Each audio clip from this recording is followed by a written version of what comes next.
పూరా local. Welcome to పూరా local. వీధి కుక్కల తరలింపు విషయంలో సుప్రీంకోర్టు మరోసారి ముఖ్యమైన ఆదేశాలు ఇచ్చింది.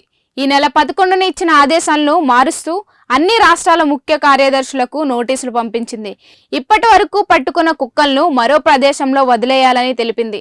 అలాగే రేబీస్ ఉన్న లేదా రెచ్చిపోయే కుక్కలను ప్రత్యేక షెల్టర్లో ఉంచాలని సూచించింది. వీధి కుక్కలకు వ్యాక్సిన్ వేయాలి, శస్త్రచికిత్స చేసి తిరిగి వదిలేయాలని, కానీ బహిరంగ ప్రదేశాల్లో వాటికి ఆహారం పెట్టకూడదని కోర్టు స్పష్టం చేసింది. ముందుగా ఆగస్టు 11న సుప్రీంకోర్టు ఢిల్లీ ఎన్సీఆర్ ప్రాంతం నుంచి వీధి కుక్కలను తరలించాలని ఆదేశించింది. వాటిని ప్రత్యేక షెల్టర్లో ఉంచి జాగ్రత్తలు తీసుకోవాలని చెప్పింది. తిరిగి జనావాసాల్లో కనపడితే సంబంధిత అధికారులపై కఠిన చర్యలు ఉంటాయని హెచ్చరించింది. రేబీస్ కారణంగా పిల్లలు, వృద్ధుల ప్రాణాలు కోల్పోతున్నారని కోర్టు ఆ సమయంలో వ్యాఖ్యానించింది. ఈ ఆదేశాలను ఎవరైనా అడ్డుకుంటే అది కోర్టును అవమానించినట్టే అవుతుందని కూడా హెచ్చరించింది.